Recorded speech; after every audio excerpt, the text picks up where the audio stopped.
안녕하세요. 2021년 4월 28일 데일리 뉴스픽 코멘트 시작하겠습니다. 저는 세종기업데이터 정민경입니다. 오늘 아침에 눈에 띄었던 기사는 네이버 웨일과 관련된 기사입니다. 네이버 웨일의 점유율이 0.12%에서 1년 만에 8.29%로 껑충 올랐다는 뉴스가 나왔는데요. 저는 개인적으로 네이버 웨일을 잘 쓰고 있습니다. 출시 이후부터 계속 잘 쓰고 있고, 지난 1년 동안 코로나 사태가 터진 이후에 그 화상 플랫폼을 무료로 풀면서 네이버 점유율이 크게 올라온 것 같습니다. 지금 3년 후에 크롬을 뛰어넘겠다라는 목표치를 제시하고 있는데 사람들의 익숙함을 어떤 새로움으로 바꿔나갈 수 있을지가 관건일 것 같습니다. 그래도 그 구글과 크롬 플랫폼이 전 세계를 장악하고 있는 상황에서 네이버가 우리나라에서는 그 크롬에 많이 밀리지 않고 따라가고 있다는 점은 저는 분명 좀 잘 하고 있는 점이라고 부각되어야 한다고 생각하고 있습니다. 실적 대박 테슬라, 돈 벌려고 비트코인 판 건 아니다. 사기라던 미국 최대 은행의 변심, 비트코인 7% 급등이라는 뉴스가 있었습니다. 비트코인과 관련된 그런 뉴스나 이슈들이 매일 터지는 것 같은데요. 일단 테슬라 실적에 비트코인을 매각한 매각 차익이 전체 순이익이 한 25% 정도 반영이 되면서 테슬라의 좋은 실적에도 불구하고 주가는 좀 약세를 보였던 그런 모습을 보이고 있습니다.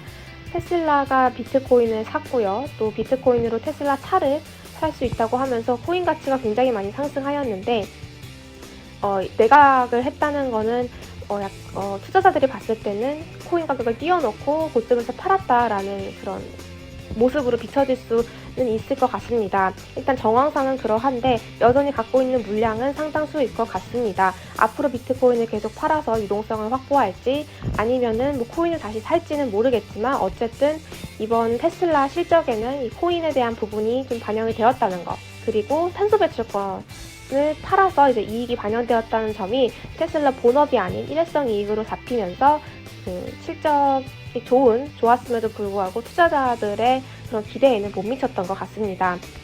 미국 JP 모건에서도 비트코인을 인정하지 않았지만 그럼에도 불구하고 코인 관련된 펀드를 판매하기 나섰는데요. 그런 주류 금융업계에서 코인을 제도권으로 가져오려는 움직임을 계속 보이고 있는데 그들도 일단 대세를 따라가려는 것인지 아니면 코인을 정말 인정하는 것인지까지는 아직 모르겠습니다.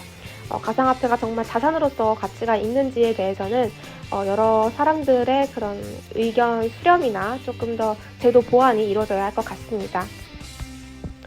애플 iOS 14.5 배포, 페이스북이 발끈한 앱 추적 금지 기능 탑재. 스마트폰에서 어떤 검색을 하거나 어떤 앱을 이용을 하면은 그와 관련된 광고 상품들이 바로 이렇게 나타나면서 나의 개인정보가 잘 팔리고 있구나라는 그런 느낌을 많이 받는데요.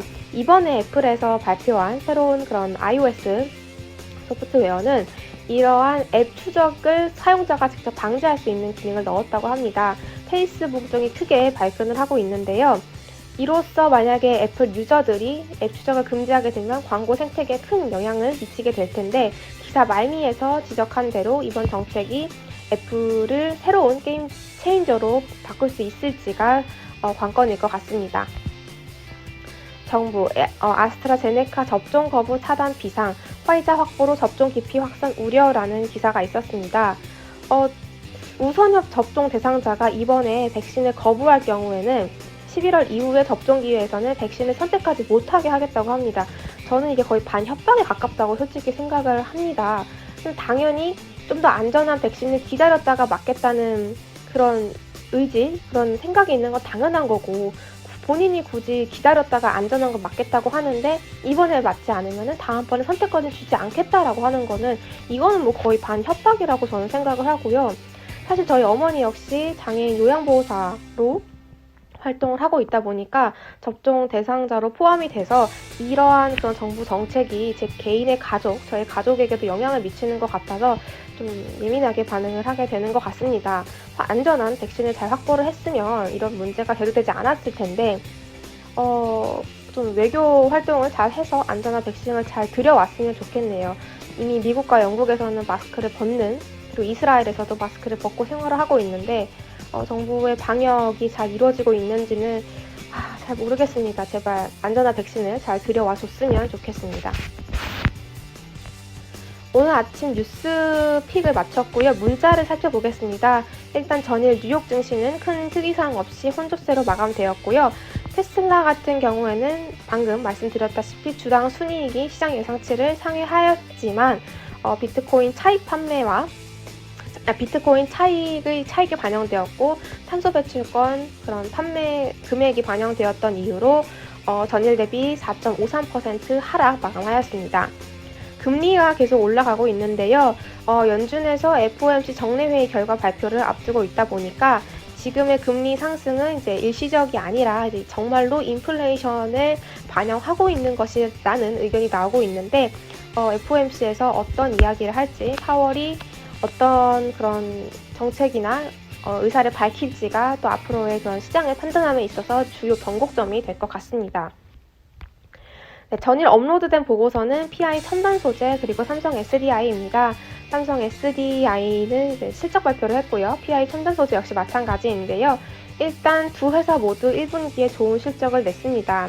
PI 첨단 소재는 1분기 좋은 실적을 내면서 주가도 강하게 상승을 하고 있고요. 연간 기준으로도 최대 실적을 달성할 수 있지 않을까라는 기대감이 높은 상황입니다.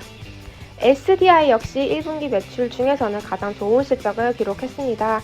하지만 그럼에도 불구하고 주가에서는 큰 변화가 없었는데 이제부터는 의미 있는 수익성 변화가 좀 있어야 주가에도 움직임을 줄 수 있지 않을까 생각합니다. 어쨌든 주가는 이익을 따라가기 마련이니까요. 지금 현재 모든 대형주들, 그리고 중소형주들까지 주요 섹터들 대부분의 주가가 올라와 있는데 코로나 이후 개선될 경기 상황에 또 개선될 이익 구조에 대한 기대감을 많이 지금 당겨온 상황입니다. 따라서 현재 상황에서 조금 더 주가의 움직임이 보여주려면은 이익 개선이 두드러져야 한다는 거는 우리 투자자들이 이제 투자를 할 때 그 포인트로 잘 짚고 넘어가야 할 것 같습니다. 네, 오늘의 아침 뉴스픽과 그리고 문자 코멘트는 여기서 마무리하도록 하겠습니다. 감사합니다.